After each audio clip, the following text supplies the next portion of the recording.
Bertrand Russell, the noted English mathematician and philosopher, once stated that the theory of relativity demanded a change in our imaginative picture of the world. Comparable changes are required in our imaginative picture of the information system world. Hello, good morning. My name is Eric Normand, and this is my podcast. Today I am excerpting and commenting on the 1973 ACM Turing Award Lecture by Charles William Bachman. The lecture is titled "The Programmer as Navigator."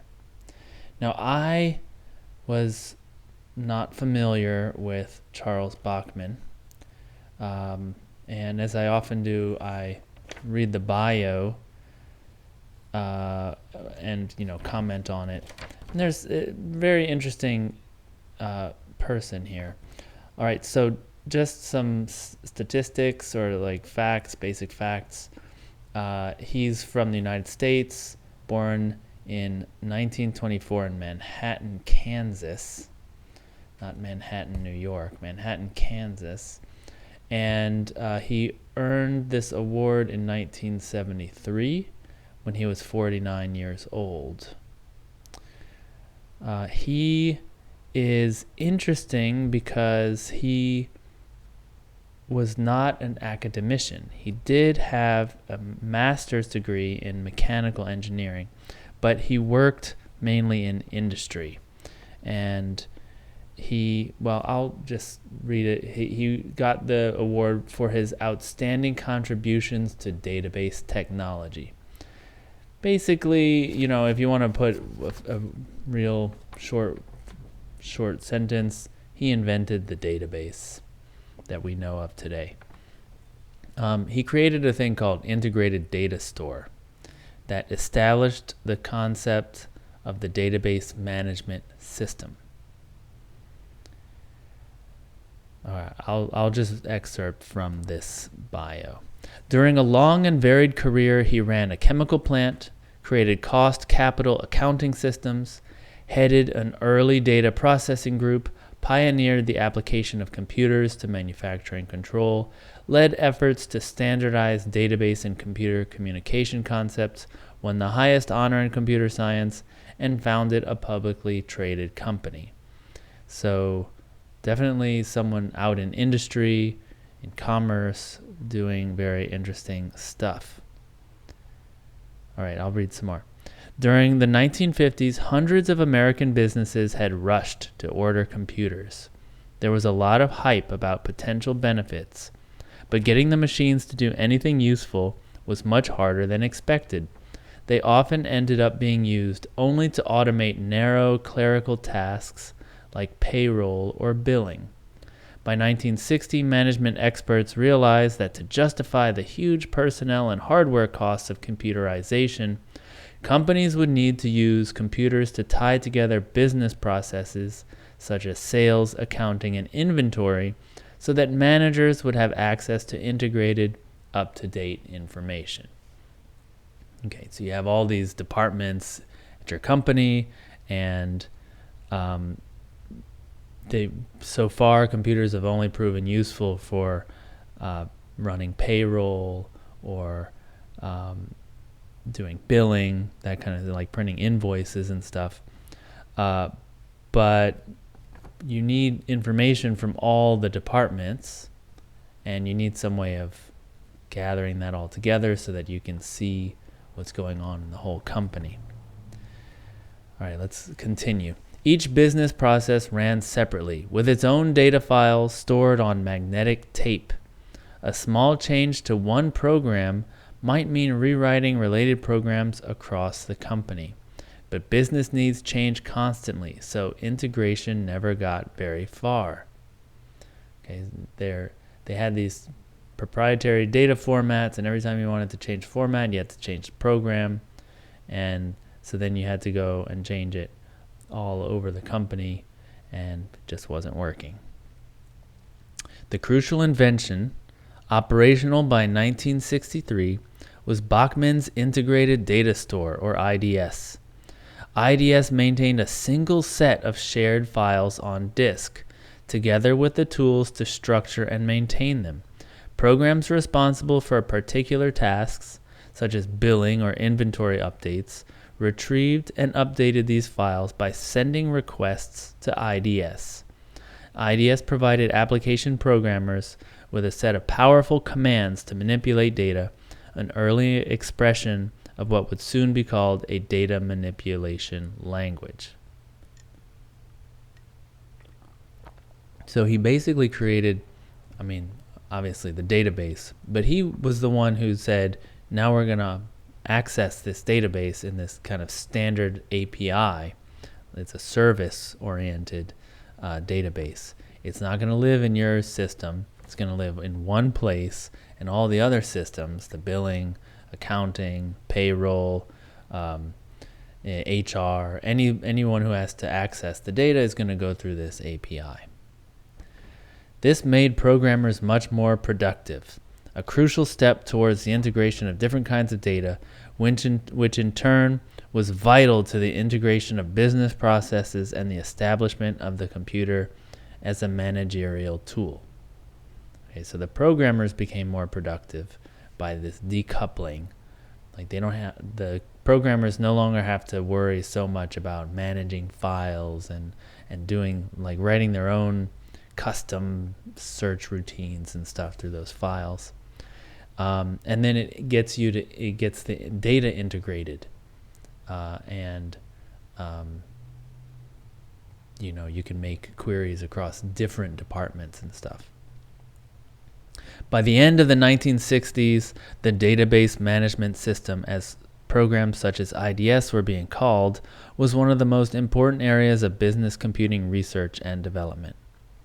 Okay, so remember, this is in 1973, and by the end of the 60s, this DBMS, the database management system, was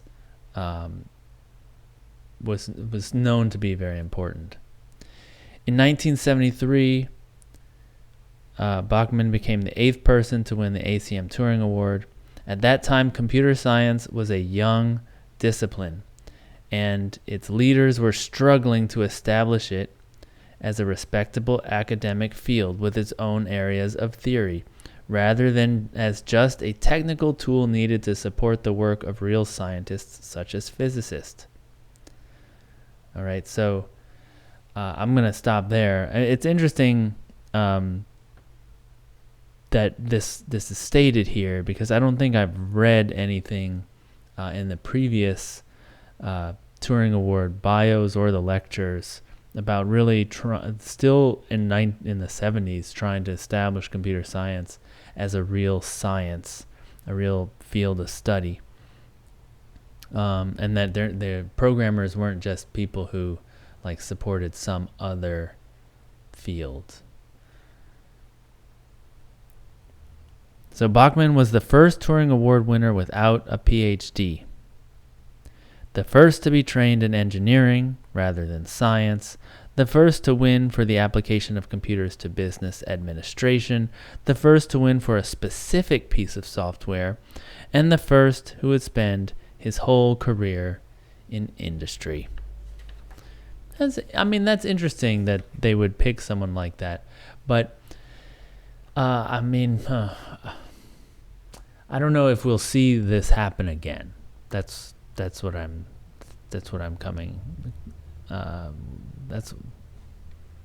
wondering. Will we see someone else from industry have this kind of effect? Okay. He stood in opposition to the ideas of Edgar F., known as Ted Codd, a mathematically inclined IBM research scientist whose relational model for database manipulation had attracted a growing band of supporters and was beginning to legitimize database systems as a theoretically respectable research field within computer science. A debate between the two and their supporters, held at an ACM workshop in 1974, is remembered among database researchers as a milestone in the development of their field. Okay, so when we think of, big database systems, we often think of relational databases. And it's interesting that Bachman was opposed to COD. Like there seemed to be some kind of antagonism between them, although they both participated in this debate. And usually that means that the antagonism is purely, intellectual. They both have similar goals. Well, I mean, I think that that's really fascinating that there was this debate that academics wanted to take over the database with more theory. It's pretty interesting.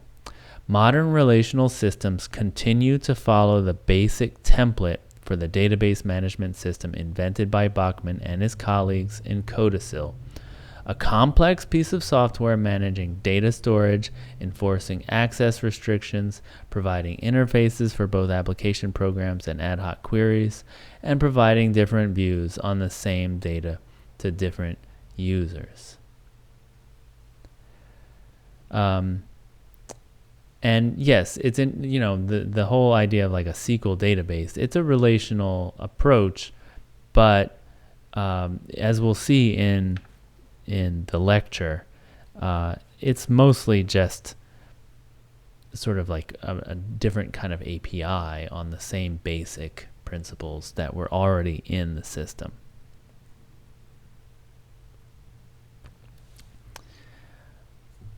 And by the way, I think the relational model is actually pretty cool. And it wouldn't work without the work of people like Bachman, who made them practical and fast. Did the hard engineering tasks. Okay. So again, the programmer as navigator. Now I have to say this. I always forget to preface this. Here I am reading the title. I need to preface.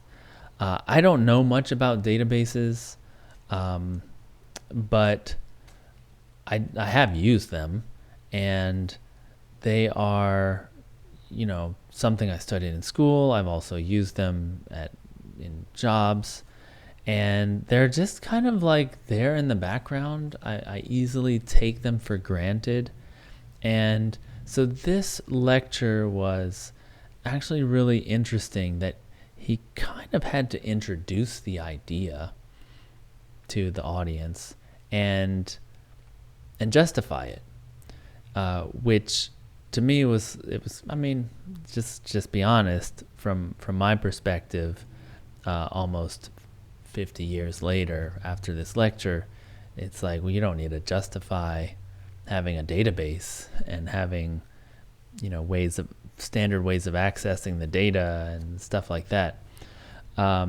So this is, to me, most interesting as a historical perspective.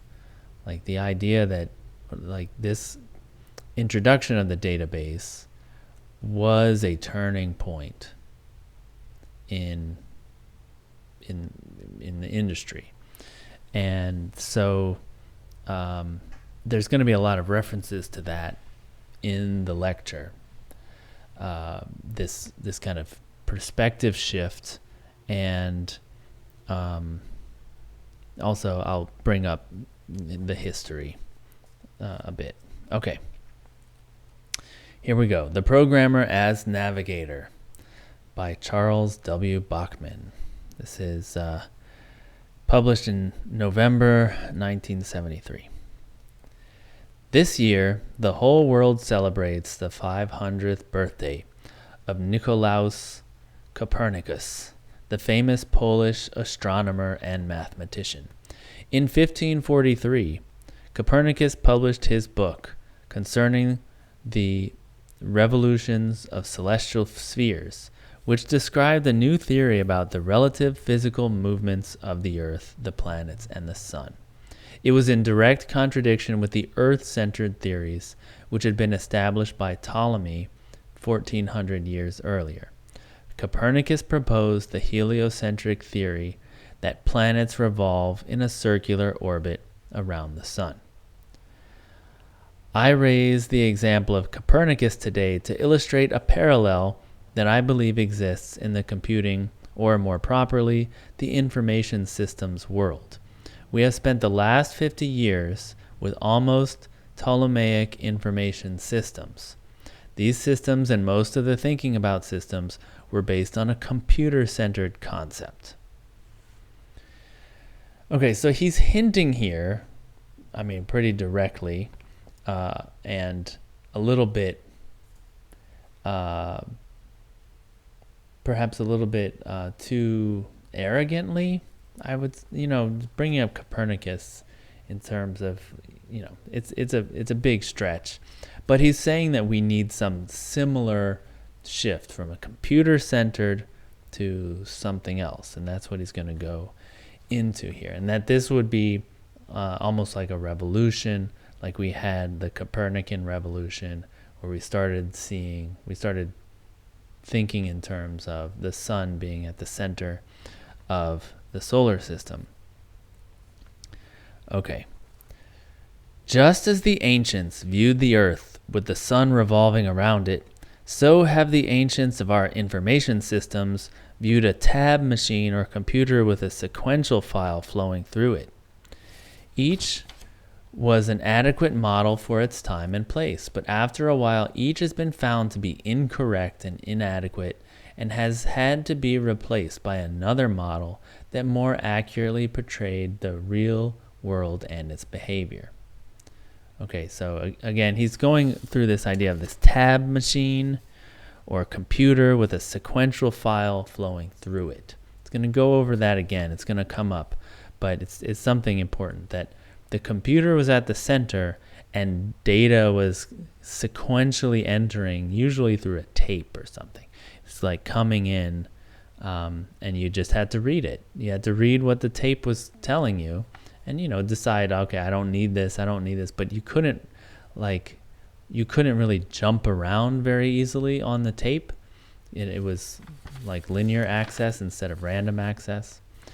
And so the computer was kind of at the center of like, do I get more tape? Do I keep reading? Okay. A new basis for understanding is available in the area of information systems. It is achieved by a shift from a computer-centered to the database-centered point of view. This new understanding will lead to new solutions to our database problems and speed our conquest of the n-dimensional data structures which best model the complexities of the real world. So this is something that probably today is not too controversial, that we have n-dimensional data, meaning you don't just look someone up by their primary key, like their employee ID number. You also have all these other dimensions that you might want to look them up by. And that then you can sometimes have relationships between different types of data, different tables, and you can traverse those relationships. And so you're creating this space, this n-dimensional space. And he's talking about this as, these model the world better than this linear sequence of data entering in through a tape. Okay, and he's going to expound on that a little bit. The earliest databases, initially implemented on punched cards with sequential file technology, were not significantly altered when they were moved, first from punch card to magnetic tape, and then again to a magnetic disk. About the only things that changed were the size of the files and the speed of processing them. Okay, so he's talking about early databases. They moved from punch cards to magnetic tape. Okay, but both of these are linear, right? You have a stack of cards, and they're fed into the machine and read one at a time in order. And magnetic tape, which is a big spool of tape, and it's fed through a reader, and you just kind of feed it through and read it, and you can stop when you're done. But then we changed to magnetic disk, and because there was existing software, it didn't change much. Okay, in sequential file technology, search techniques are well established. Start with the value of the primary data key of the record of interest and pass each record in the file through core memory until the desired record or one with a hierarchy is found. Okay, so let's imagine a simple scenario. You have a tape and it's just full of records, and each record is, a certain number of bytes, let's say 500 bytes, right? So you can easily go through and if they're in order, they're sorted, and they're sorted by, let's say, employee ID. You can just start reading. You find a record and you read its first field is the employee ID. You compare it to the one you're looking for. If that's the one you're looking for, you're done. If it's not, if it's less than the one you're looking for, oh, you haven't reached it yet, so read the next record. Maybe that's it. Oh, that's not it. Read the next record. Until you either find it or you find one that's greater than it, which means, oh, we don't have one because now we're past that ID because they're sorted. So now we don't have it. So that's the main way you search. It's just linearly through the files. The availability of direct access storage devices laid the foundation for the Copernican-like change in viewpoint. The directions of in and out were reversed. Okay, I'm going to stop here. So direct access storage, what he's talking about is a disk, a spinning disk, which, if you don't know how it works, I'll describe it briefly. So the disk is spinning, and so the files are laid out linearly on rings on the disk, right? So you have this disk, it's spinning really fast, and if you want to read a record at a certain point in the file, so let's say it's at a certain block, that's where your record is, you can move the read head from the circumference along the diameter, or along a radius of the disk, from the circumference all the way to the center. So you can move your read head to the correct ring and wait for the block to come under your read head because it's spinning. Right? So the disk is spinning, you wait a small amount of time, and then you can start reading the exact block you want. Now, it's still linear. It's just everything happens faster. The read head only has to move a short distance from along the radius, right, of the disk, and the disk itself is spinning really fast. And so instead of a tape, which basically can only be spun out or spun in, right, wound up or unwound, and you have to read linearly like that, you can more quickly pinpoint an exact place on the disk that you want to start reading. And so that's what they're talking about with direct access. You can directly jump right to a spot. The directions of in and out were reversed. Where the input notion of the sequential file world meant into the computer from tape, the new input notion became into the database. This revolution in thinking is changing the programmer from a stationary viewer of objects passing before him in core into a mobile navigator who is able to probe and traverse a database at will. So apologies for the masculine pronoun there. It really should be before them or something. But those were the times. Okay, so let me make sure this is clear. He's showing a historical change. Right now we're on the other side of the change. I've never written a program that read tape. And so I can't imagine, or I can only imagine what it must have been like to think of this computer as pulling, basically unspooling tape and reading it, looking for something linearly. And so this idea was now into the computer to see if that's the record you wanted. And this new concept, which I feel like is true today still, is that when you want to get data into the system, it means into the database, because that's the center. There's all these other programs, these other, you might think of them nowadays as like microservices or requests or what have you, are going to be reading out of the database, right? That's where the out comes from. That's where the data is. And so to get data into your system, it really means record it into the database. So there's a change from into core memory to now into the database. Okay. Direct. And so I try to, when I read something like this, just to make it more interesting, really, I try to put myself in the shoes of someone working on a giant machine with tape readers and think about what kind of mindset I would have to be in to have that perspective, and then switch back. Oh yeah, today we're doing a database. It is true. We are thinking of the center of it as the database, right? So interesting. Direct access storage devices also opened up new ways of record retrieval by primary data key.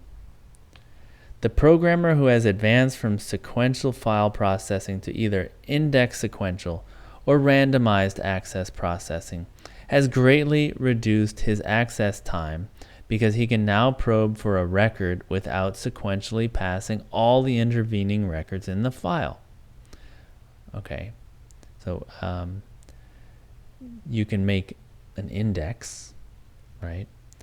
And he talks a little bit about this, but the index can point to the block on the disk where the data is stored. So it's very fast. Once you've got the index, you can look up a particular primary key and just read the record right off. However, he is still in a one-dimensional world, as he is dealing with only one primary data key, which is his sole means of controlling access, right? So he's faster. He can access any particular record in any order quickly, but he's still in this one-dimensional world. He's going to take a little detour for a second so that we can understand stuff a little bit better. I want to review what database management is. It involves all aspects of storing, retrieving, modifying, and deleting data in the files on personnel and production, airline reservations, or laboratory experiments, data which is used repeatedly and updated as new information becomes available. Okay, so he's talking about a service, right? This is a service for managing all of these files where we store records. Okay, storing, retrieving, modifying, deleting, the stuff we would think of today. Database management has two main functions. First is the inquiry or retrieval activity that re-accesses previously stored data in order to determine the recorded status of some real-world entity or a relationship. Okay, and we know this as the query, right? If you want to query your database, get some data out of the database, you just want to read it. This retrieval activity is designed to produce the information necessary for decision making. Okay, very clear. The second activity of database management is to update, which includes the original storage of data, its repeated modification as things change, and ultimately its deletion from the system when the data is no longer needed. Okay, so the updating, he's updating all the other stuff that modifies the database. Storing a new record, modifying it repeatedly as things change, and then deleting it when you don't need it. The updating activity is a response to the changes in the real world which must be recorded. The hiring of a new employee would cause a new record to be stored. Reducing available stock would cause an inventory record to be modified. All of these are recorded and updated in anticipation of future inquiries. Okay, it seems so obvious when he states it today, but this is a very simple statement of the responsibilities of the database, and it's not easy to find such a simple statement. Okay, so I think he's going back to try to talk about this n-dimensional thing now. The sorting of files has been a big user of computer time. It was used in sorting transactions prior to batch sequential update and in the preparation of reports. The change to transaction mode updating and on-demand inquiry and report preparation is diminishing the importance of sorting at the file level. So this is really interesting. This seems like a little digression, but it's still very interesting to think about where most computing time goes at any point in time as an indicator of something, of like what are the priorities of computing systems, like what are they being applied to. And it's really interesting that sorting was such a big user of time, right? We think of sorting today as, it's kind of been solved, right? But even if it was a solved problem back then, imagine having to sort from one tape to another all of the records for the employees of a large company. And those records don't fit in memory. So you have to sort using some other mechanism, and just imagine how much time it would take, not even in the processing time, like the CPU time, but even in the spooling and unspooling of that tape. It must have taken forever to get this going, and probably was worth it because it let you look for employee records without, if you didn't for instance, if you don't have an employee with a particular ID, when you search for that ID, you can know when to stop. You don't have to read the whole tape. So it's probably really important to spend a lot of the time up front sorting these records so that you could access them more quickly later. Okay. Think about what we spend our time on these days. It's probably putting stuff on the screen. Okay. In addition to a record's primary key, it is frequently desirable to be able to retrieve records on the basis of the value of some other fields. For example, it may be desirable in planning 10-year awards to select all the employee records with the year of hire field value equal to 1964. Such access is retrieval by secondary data key. Okay, so you have your primary key, which is the employee ID. You want to look them up by something else. You want to look up all the people who were hired in 1964. With the advent of retrieval on secondary data keys, the previously one-dimensional data space received additional dimensions equal to the number of fields in the record. With small or medium-sized files, it is feasible for a database system to index each record in the file on every field in the record. In large active files, it is prudent to select the fields whose content will be frequently used as a retrieval criterion and to create secondary indices for those fields only. Okay, so obviously if you're going to use you're going to look something up by that key a lot, the secondary key, you're going to want to index it. And then you have this burden of maintaining the index as things are changing, and that can get pretty big. Okay. The distinction between a file and a database is not clearly established. However, one difference is pertinent to our discussion at this time. In a database, it is common to have several or many different kinds of records. For an example, in a personal database, there might be employee records, department records, skill records, deduction records, work history records, and education records. Each type of record has its own unique primary data key, and all of its other fields are potential secondary data keys. In such a database, the primary and secondary keys take on an interesting relationship when the primary key of one type of record is the secondary key of another type of record. This equality of primary and secondary data key fields reflects real-world relationships and provides a way to reestablish these relationships for computer processing purposes.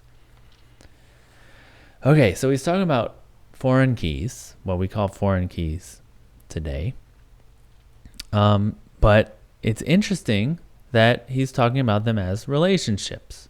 So you have relationships between these different entities in the real world, and you need to model that somehow in your database. And you do that by having this equality of the secondary key of one entity is the primary key of another.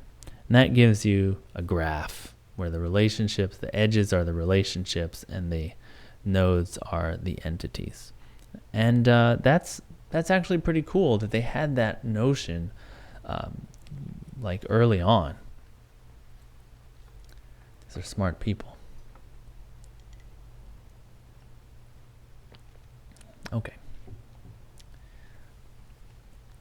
There are many benefits gained in the conversion from several files, each with a single type of record, to a database with several types of records and database sets. One such benefit results from the significant improvement in performance when all redundant data can be eliminated, reducing the storage space required. Okay, I'm trying to read partial sentences here, but you're able to have these primary and secondary indices gain access to all the records with a particular data key value. You can then eliminate redundant data because all the files are stored in the same area, so you can put relationships between them that you don't have to have the record on different machines. And so it reduces the storage space required. Another significant functional and performance advantages is to be able to specify the order of retrieval of the records within a set based upon a declared sort field or the time of insertion.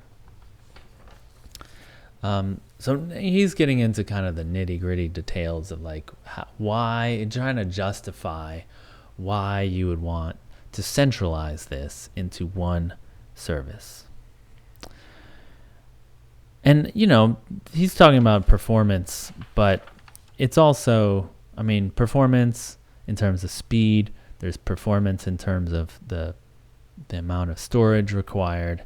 And then there's also what he was talking about before, or what was talked about in in the biography, of like really decoupling the software from the storage mechanism. Like the software that ran the report now does not have to manage the files, and you can easily change the record by adding a field to the record, and you wouldn't have to change how the file was read in and some other software that needed to read it, right? Okay. I think that's a more significant thing, especially as computers have gotten faster and disks have gotten cheaper. In order to focus the role of programmer as navigator, let us enumerate his opportunities for record access. He goes over 7 different kinds they're boring. They're the obvious ones. I'll read 1 or 2. He can start at the beginning of the database and sequentially access the next record in the database until he reaches a record of interest or reaches the end. So yes, he can do sequential. He can do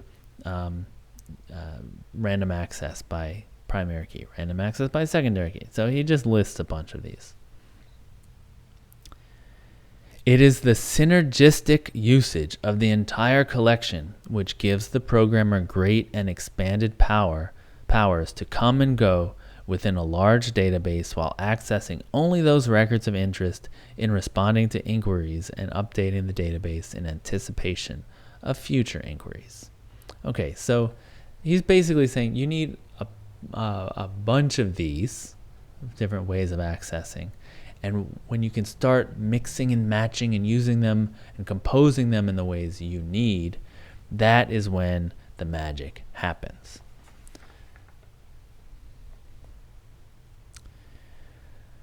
All right.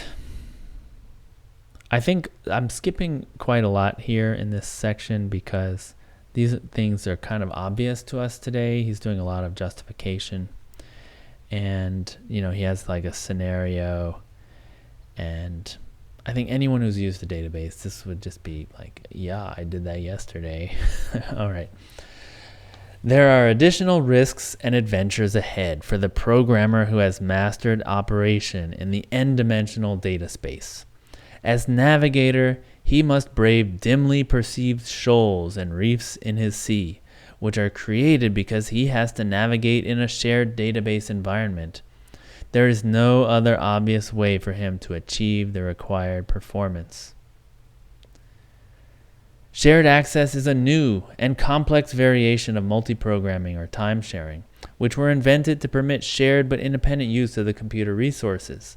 In multiprogramming, the programmer of one job doesn't know or care that his job might be sharing the computer, as long as he is sure that his address space is independent of that of any other programs.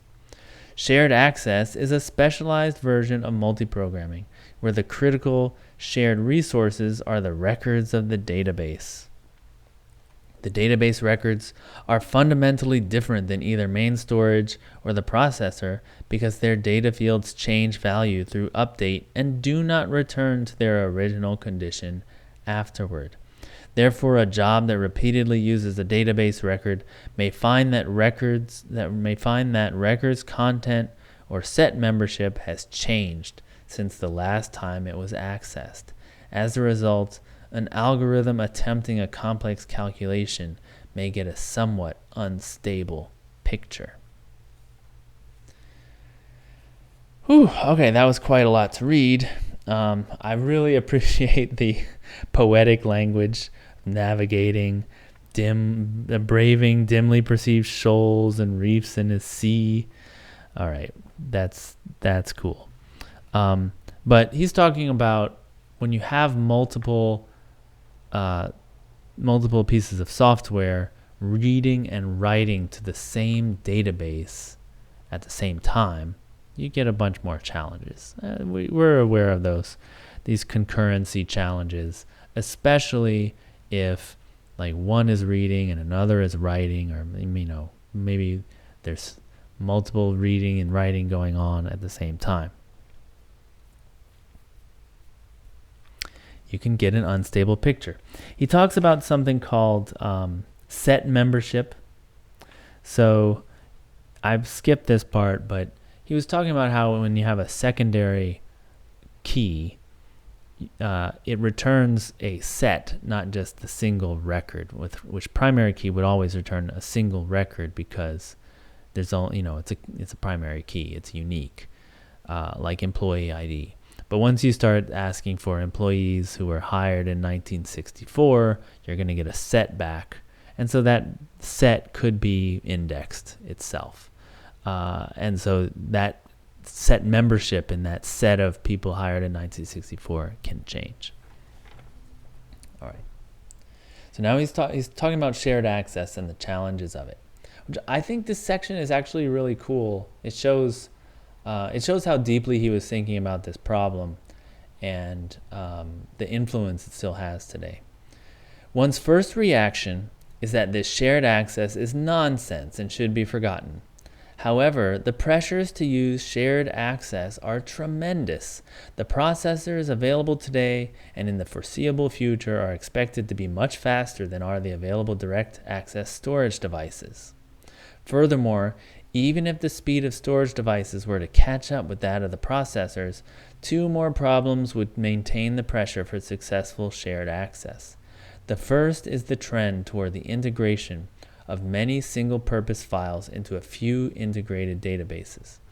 The second is the trend toward interactive processing, where the processor can only advance a job as far as the manually created input messages allow.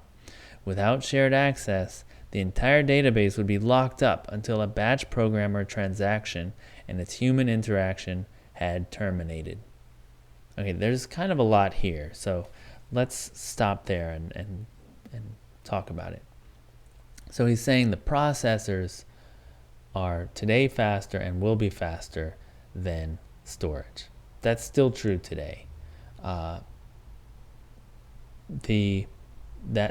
creates a pressure that you're going to have multiple programs running, accessing this data. That's I don't know why that would be, but that's what he's saying.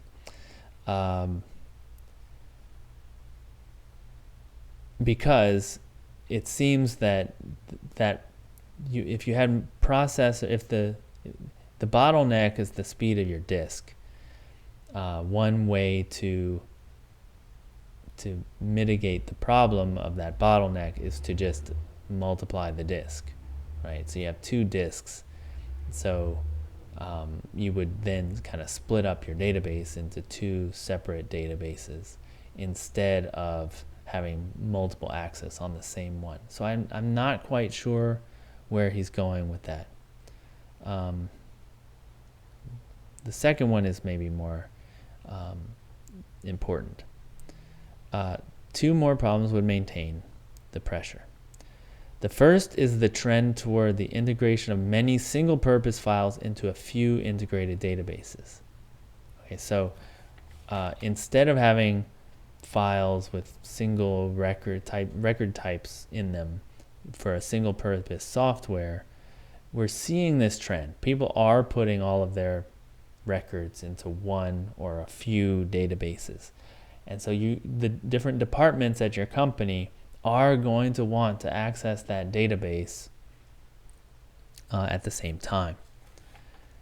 The second is interactive processing. And I think that this trend maybe doesn't apply anymore, but basically you would get a screen and you would type in, like, I want to look up this record and do this, and then you would read it from the database and it would show you the result, and then you'd say, okay, now modify the first name and the last name.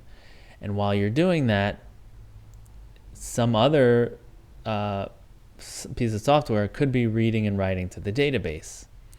And if you wanted to say, like, lock the database, no, it's mine for now, you would have to go as slow as a person was typing. And that's unacceptable. You can't wait for people. They're too slow. Okay. When there is a queue of requests for access to the same device, the transfer of capacity of that for that device can actually be increased through seek and latency reduction techniques. This potential for enhancing throughput is the ultimate pressure for shared access. So this is interesting. So he's talking about throughput, meaning bandwidth, as the thing to maximize here. If you have a spinning disk and you want to access a block that's somewhere else on the disk, you have to physically move the read head and then wait. And that's actually called a seek. So you're doing a seek on the disk to go seek out the ring where that block is written and then wait for it to come under the read head through spinning. And that seek time is long, compared to the amount of data that can flow through the wires that you could read off the disk. So if you can queue up a bunch of reads, a bunch of read accesses, you can actually reorder the queue so that the number of seeks, or at least the number of seeks or the distance you seek, is minimized, right? So that lets you get faster throughput because you're reading more of the time and not seeking so much. Of course, nowadays, we do that. It just seems like an optimization that we've solved, kind of. We don't think about it so much anymore.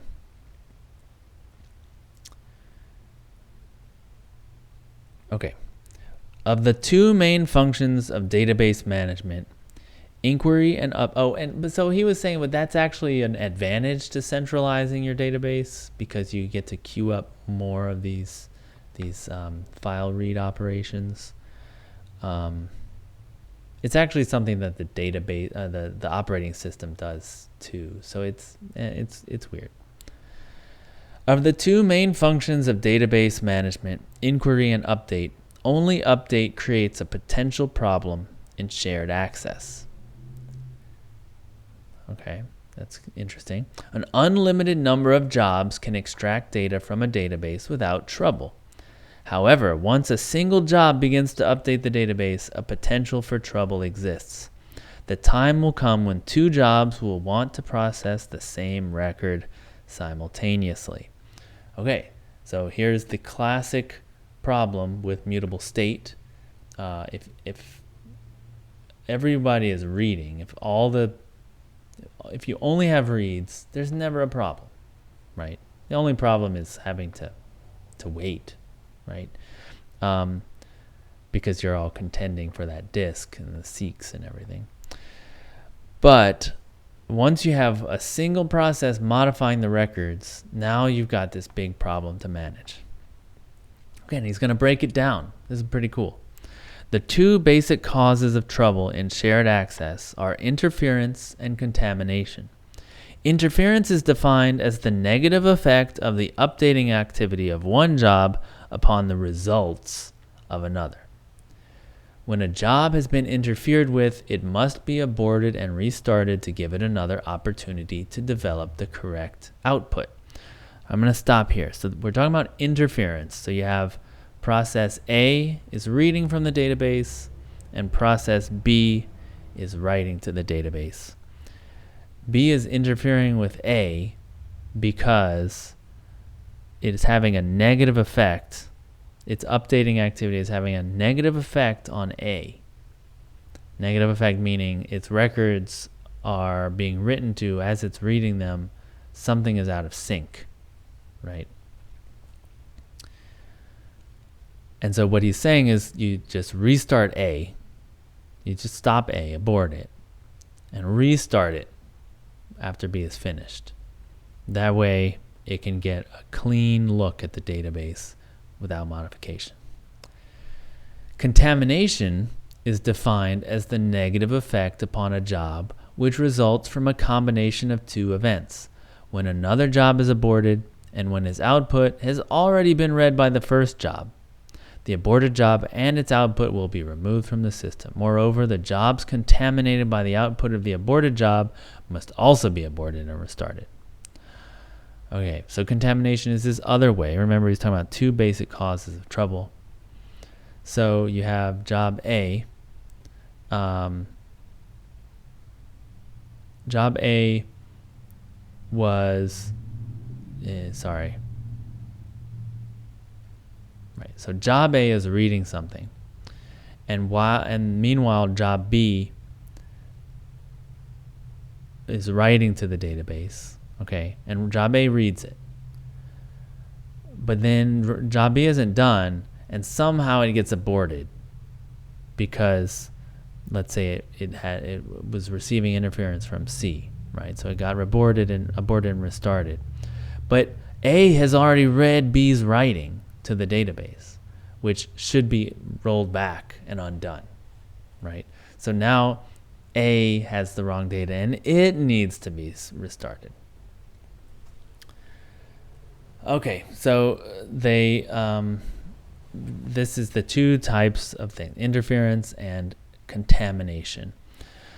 And we of course know that eventually, I don't know if they had this, but transactionality becomes a real subject of study. Like, what does it mean to be transactional? And there's different kinds of transactions and stuff that give you different guarantees. Like this one will guarantee that you won't get contamination. This one will guarantee you won't get interference, and there's different strategies. You could lock the table while someone is reading from it, or you could do the restart, etc. There's like a whole field of study of how to mitigate these problems. But it's cool that he had the problems laid out. He knew what they were.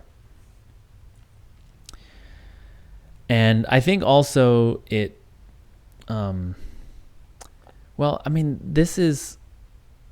this is one of the most interesting things about databases, right? It's like you want to have this kind of shared access. The Weyerhaeuser Company's shared access version of IDS was designed on the premise that the programmer should not be aware of shared access problems. Now that is cool. I think this is the big innovation, right? The big invention really is we want to hide this problem from the programmers. So from all the different departments writing their own software against this database, they're not going to have to know if their query got restarted or their job was contaminated and had to be aborted and restarted. Like, they're not going to even know. And so that creates a really nice level of abstraction. And in fact, today, the database is still the kind of primary maintainer of data consistency, because that illusion is maintained, right? That there's a real cognitive, like, abstraction barrier where you don't have to worry about how the transaction works under the hood. And that allows the database to kind of evolve, right? It allows the database engine to use different techniques at different times. And like your program, like you might upgrade Postgres and it has some totally new table locking mechanism. You don't care. You don't care, right? Because you have never had to deal with that as a programmer.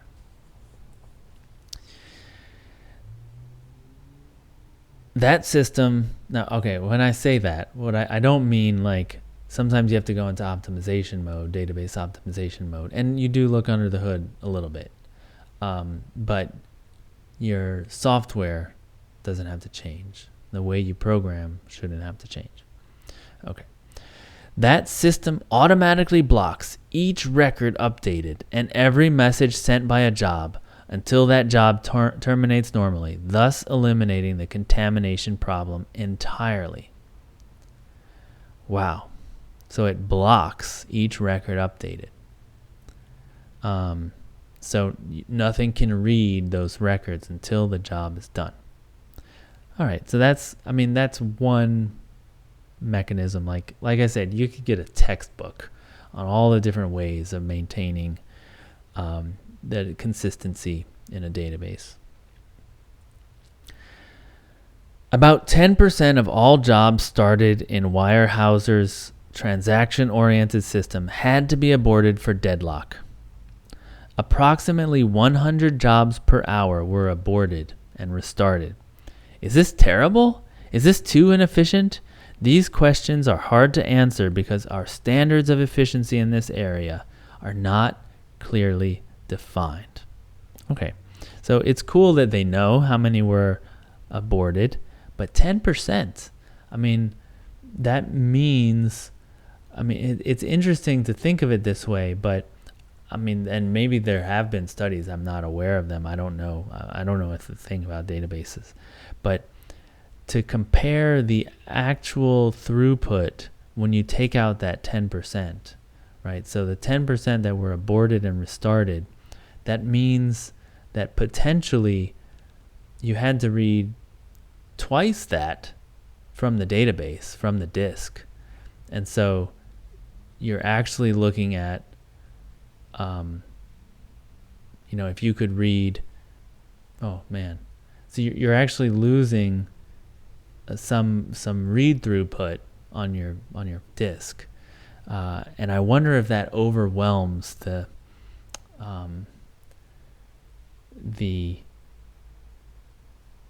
throughput you gain by doing that batching of seeks, like we talked about. Like you order your seeks so that they minimize travel of the read head. Probably not, because he wouldn't be talking about it, but that's the kind of things I think about when we're talking about like different levels of the generality of the abstraction there. Like an optimization at one level, what it does to the optimization at another level. It's interesting. Okay. Would the avoidance of shared access have permitted more or fewer jobs to be completed each hour? Would some other strategy based upon the detecting rather than avoiding contamination have been more efficient? Would making the programmer aware of shared access permit him to program around the problem and thus raise the efficiency? All these questions are beginning to impinge on the programmer as navigator and on the people who design and implement his navigational aids. And in fact, I believe that as technology has changed and evolved over the years, these questions have had to be re-examined continuously. So going from a spinning disk to a solid state disk, where you have, you don't have a seek time anymore. That changes things. Being able to have the whole index in memory potentially, because you have a lot more RAM, like that changes things. There's been studies that show that if you just did the transaction on the database sequentially, like you don't have to do all the locking, because the locking has a lot of overhead. There's all sorts of different ways of kind of moving around the problem, moving around the pieces, and like where do you solve this problem, how do you solve that one, and like finding a configuration that optimizes something, like these questions that he's asking, optimizes something for a particular database setup, right? The data you have as it is on, as it is with the indexes you have and the hardware it's running on, all that stuff matters. Of course, this is, an engineer, so it's the kind of thing he's thinking about. My proposition today is that it is time for the application programmer to abandon the memory-centered view and to accept the challenge and opportunity of navigation within an n-dimensional data space. Bertrand Russell, the noted English mathematician and philosopher, once stated that the theory of relativity demanded a change in our imaginative picture of the world. Comparable changes are required in our imaginative picture of the information system world. Okay, and I think we've gone through these changes, and we even have trouble imagining what it was like before databases. A science must be developed which will yield corresponding minimum energy solutions to database access. This subject is doubly interesting because it includes the problems of traversing an existing database, the problems of how to build one in the first place, and how to restructure it later to best fit the changing access patterns. All things that database engineers deal with. It is important that these mechanics of data structures be developed as an engineering discipline based upon sound design principles. The equipment costs of the database systems to be installed in the 1980s have been estimated at $100 billion at 1970 basis of value. It has further been estimated that the absence of effective standardization could add 20% or $20 billion to the bill. The equipment costs, just the equipment costs of these systems, estimated $100 billion of 1970 dollars. That is a lot. It's really, wow. That's really amazing that they estimated that much. And I wonder what it is today. Like, there's a lot more databases out there today, but our systems are cheaper. I don't know. The universities have largely ignored the mechanics of data structures in favor of problems which more nearly fit a graduate student's thesis requirement. Big data systems are expensive projects which university budgets simply cannot afford. Therefore, it will require joint university industry and university government projects to provide the funding and staying power necessary to achieve progress. There is enough material for a half-dozen doctoral theses buried in the Weyerhaeuser system, waiting for someone to come and dig it out. Okay, so there's a little dig at academia that it's been ignored, and it's mostly because the problems are too big for a graduate student to work on for their thesis requirement. We're going to need this cooperation, university industry, university government. It's interesting that he talks about a dozen doctoral theses. My impression, and I didn't look this up, I should have done more research, but my impression is that's kind of how Postgres advances, is someone needs to do a thesis, and so they come up with some new kind of index or something and add it to Postgres. That's how I think it advances. I'm not sure. Don't quote me on that. Okay, now he's going to take a dig at the ACM. The publication policies of the technical literature are also a problem. The refereeing rules and practices of communications of the ACM result in delays of 1 year to 18 months between submittal and publication. Add to that the time for the author to prepare his ideas for publication, and you have at least a 2-year delay between the detection of significant results and their earliest possible publication. Okay, well, that's all I wanted to read. I don't know why I chose to put that dig at the ACM, but he's really talking about, like, this thing is happening really fast, and we can't wait the 2 years for every little thing that we're doing to publish it and let other people know about it. There's billions, hundreds of billions of dollars at stake, probably in the trillions if you use today's dollars in 2021. And it's a lot. I also think it's interesting how, I